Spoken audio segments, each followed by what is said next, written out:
মানুষ কি মনে করে আইয়াকুলু আমান্না ওয়া হুম লা ইফতানুন, যে তারা আল্লাহর প্রতি বিশ্বাস করেছে, পরকালে বিশ্বাস করেছে, আর তাদেরকে ছেড়ে দেওয়া হবে, পরীক্ষা করা হবে না?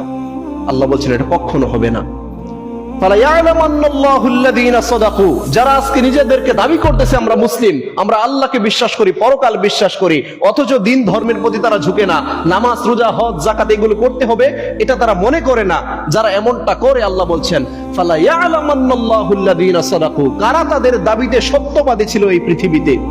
যারা দাবি করতো আমরা মুসলিম, কিন্তু তার দাবি কতটা সত্য, দুনিয়ার জীবনে তার দাবিতে কতটা সত্যবাদী সে ছিল, আমি আল্লাহ এটা কিয়ামতের ময়দানে প্রুফ করে দিব, প্রমাণ করে দিব। ওয়ালা ইয়ালামান্নাল কাযিবিন, আর কারা তাদের দাবিতে মিথ্যাবাদী ছিল। কে তার দাবিতে মিথ্যাবাদী ছিল? আজকে আমরা অধিকাংশ মুসলিমই হচ্ছে মিথ্যাবাদী। দাবি তো আমরা ঠিকই করতেছি আমরা মুসলিম, আমরা পরকালে বিশ্বাস করি, আল্লাহ বিশ্বাস করি, কিন্তু আমাদের চরিত্র আখলাকের ভিতরে পাওয়া যায় না মুসলমানিত্ব। আমাদের